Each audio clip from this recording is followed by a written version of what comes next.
So, I mean, this week we are talking about episode 6 of Rings of Power. That's so right. Let's just dive into it. I have a brief synopsis if you guys are ready. Oh, go ready? for it. Thank Hit you. me. All right. Episode 5 is it's called it's titled I'm not sure if I'm pronouncing this right. Udun. But all right, Arondir leads the orcs into a trap, collapsing the abandoned watchtower on them. In an ensuing fight, the townspeople seemingly defeat the orcs, only to realize most of them were their own people in disguise as orcs. The rest of the orcs then attack, and Bronwyn is severely injured. But in order to save her life, Theo gives up the location of the broken sword to J.R.R. And Galadriel and the Numenorean army, they then arrive and defeat the remaining orc army, and J.R.R. is captured and the sword apparently recovered. However, Theo discovers the broken sword was a decoy, and Waldrig takes the real sword to the watchtower and implants it there, causing a nearby dam to burst, which channels water through the orc tunnels to a volcano, which is Orodurin, which causes it to erupt, enveloping the town in fire and smoke as we cut to black. Well, I mean, or the mountain is also known as what Mount we know it is. Doom. Oh, Mount Doom, Right. of course. Yes, I thought that was, I made that connection like 3 seconds after it blew up, and I thought that was just the coolest thing ever. Yeah, Mine was. I didn't read the Silmarillion. I haven't even read Lord of the Rings. Okay, I watched the extended editions. I was mind blown. It was awesome. Yeah, no, I'll admit I didn't make that connection either at first, and I'm like, oh man, we just saw the creation of Mount Doom, didn't we? I knew they were in the Southlands, so we're essentially watching them terraform Mordor into what we know it, what we as today know it, right? So that was pretty cool. This was in my favorite episode thus far in the series. Definitely. Action packed. You had the development of several plot points come to fruition. Things that they were building up and leading to this moment. It was a tremendous episode, in my opinion, a major leap forward, and I can't wait for episodes 7 and 8 to close the first season. Yeah, I mean, just wow. This show has been, the main criticism for this show has been how slow it's been. Yeah. You know, I enjoy slow things. I like a slow burn, which is why Breaking Bad and the Batman are so good to me. But that's been a large criticism for this show from a lot of people, is that it's slow, and I get it. But today I think we got such a huge payoff in episode 6 that it was kind of worth it. Like, all of our characters are coming together now. Everything that's been building towards, you realize it's actually more connected than we realized, or maybe you did realize it was all connected. It was just boom. Yeah. The Southlanders have their showdown with J.R.R. Dude, Arondir here was such a man. Like, that guy, that he was going to let them kill Bronwyn. He was willing to make that sacrifice because he understood. And that to me was so big, because you don't get that in a lot of movies these days. You don't have men who are willing to make those types of sacrifices because they realize that what's going on here is way bigger than just one person. The life of the person who they love, even, and I mean, I understand Theo, 14-year-old kid, it's his mother, makes a little bit more sense why he might, give in and stuff like that. And clearly, obviously, the creation of Mount Doom is partially his fault because he gave it up. I actually went back and did rewatch some specific scenes because I was like, how did they switch that around? Did that actually happen? And then I went and rewatched it. And as soon as you hear the Numenoreans coming, J.R.R. walks out. He has it in his hand and he goes, "Hey, I got a mission for you," to the guy who's going to go do it. He says it right there. Yeah. And then you see all this action and all that goes on for like several minutes.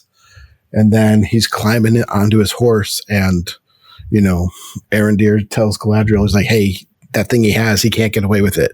It needs to be recovered." So there was time for him to do exactly what happened, and it worked. Yeah.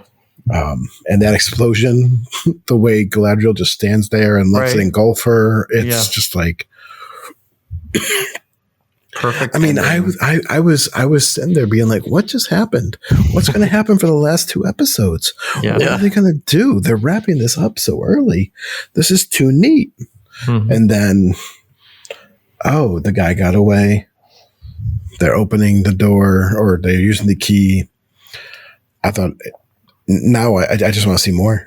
And I'm just enjoying this show. It's so good. I hate that the only thing people are talking about is the nonsense that they're putting up in publicity stunts rather than talking about the actual show. Like, no one's talking about the show. They're talking about stuff outside the show instead of the show.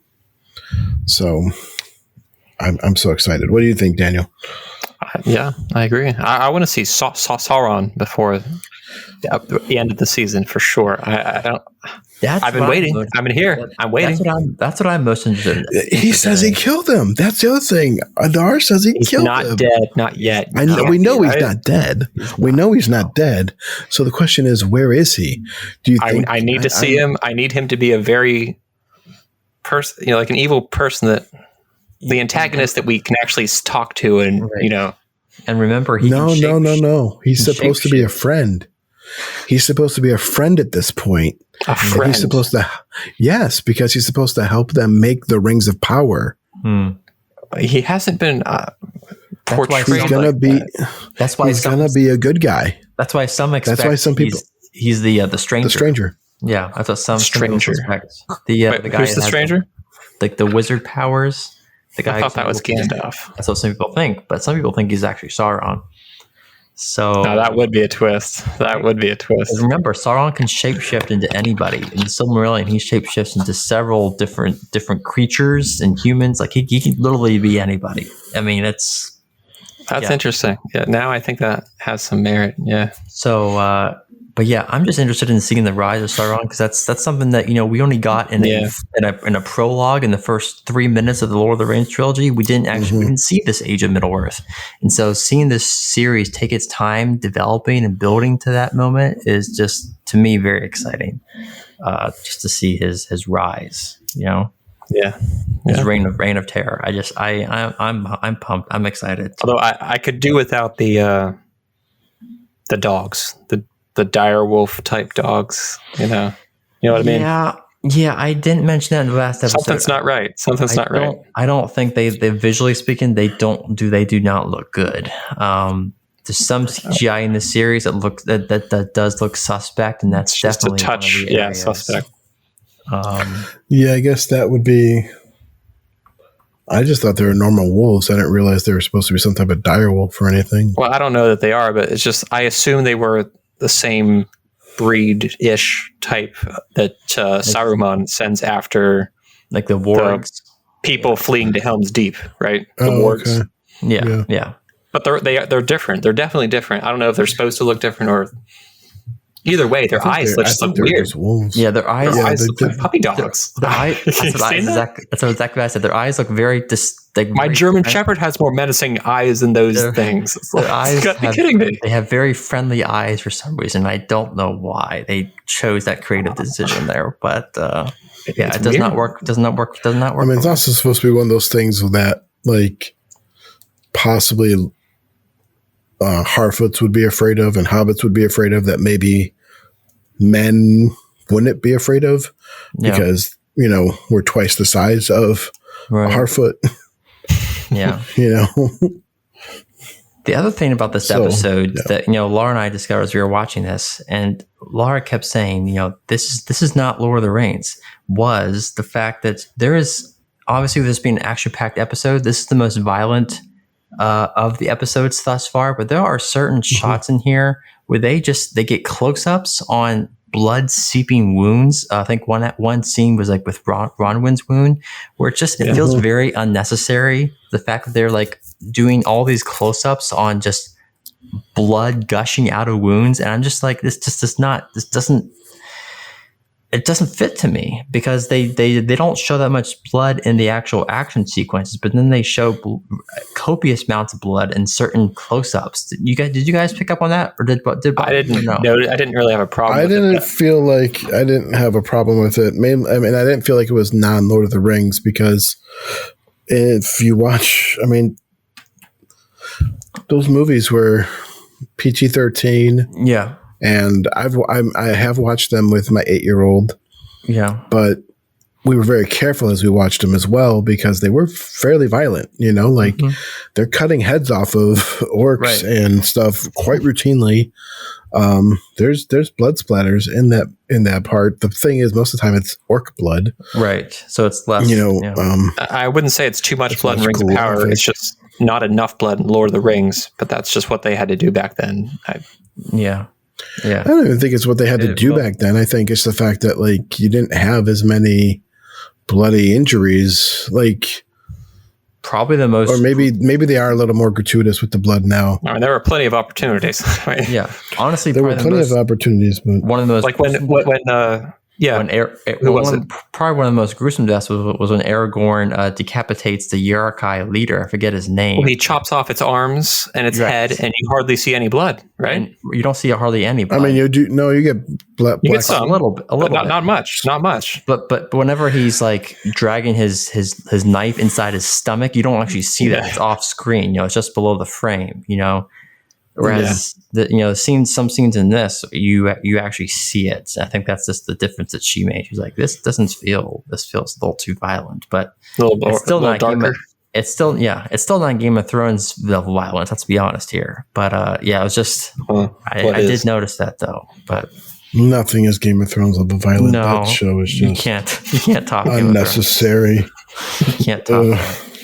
And like Mark and I mentioned in our previous episode, I believe that is one thing I was happy about. This is not a series that sets out to be as violent as Game of Thrones, because that was a concern going into this. People didn't know. They even released a statement about it too recently, where they were like, "We aren't Game of Thrones.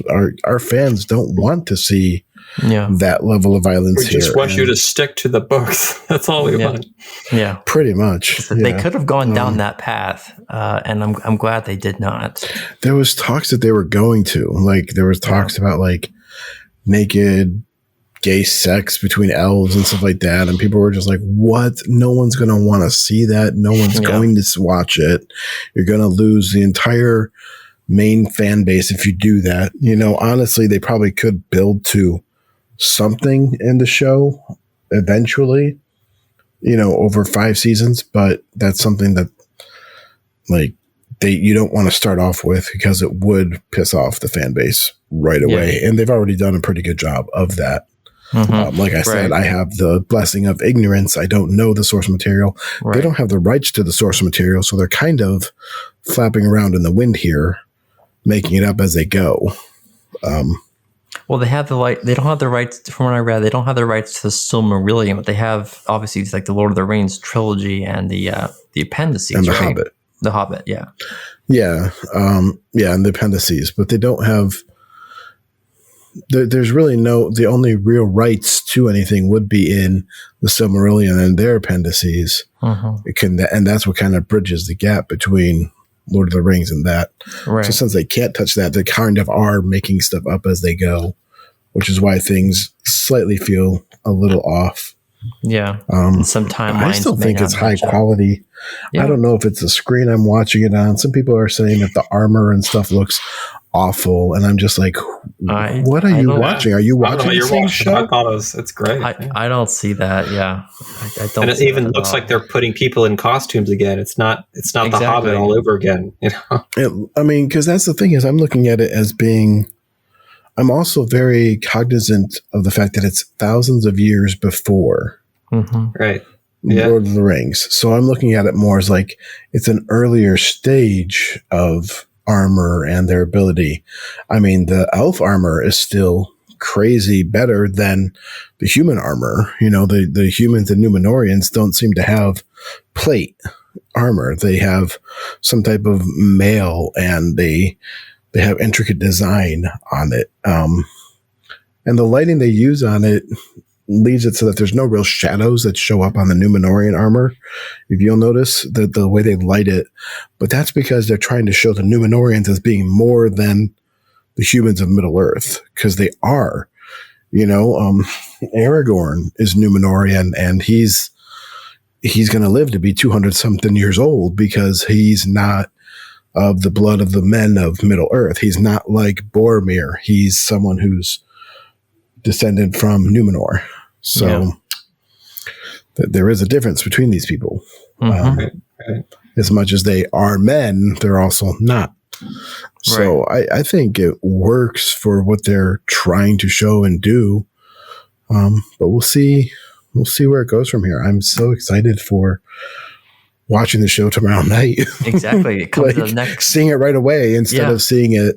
Next episode comes out. Yeah, next episode it come out on midnight on Friday. So like in an hour it comes. Maybe I'll stay up and watch it. Yeah, it comes out in an hour. So. Oh man, I can't do that. I can't. No, these episodes are too long. I'm sorry. If they were like 40-minute episodes, maybe, but they're like an hour 10 minutes. I can't. No. I might do it. Yeah, I might do it. Just don't text us any spoilers. Yeah, no spoilers, please. Yeah. Biggest stuff already happened, it seems. Still two more episodes. I'm excited to see. Yeah, definitely. Then we're gonna have to pick another show to talk about. Exactly. Like I don't know what we're gonna figure out what we want to do next as far as breakdown episode by episode with show. But this is a fun show. Fun show to review. Yeah, I'm glad it's not as much of a turnoff as I was expecting it to be. I was afraid it was going to be absolutely just god awful. I mean, maybe the dialogue's a little. I don't even know if it's off. It's fantasy. It's high fantasy. They're trying to. They're not trying to be Game of Thrones where everyone's like, oh yeah, they're just modern people put back in a different time, and so they're saying "f you" every other word. It just doesn't work that way. They're from a different time. You have these higher beings that are trying to show people the way they live, and the elves, but they also have their own faults. So that's interesting. Yeah. And yeah.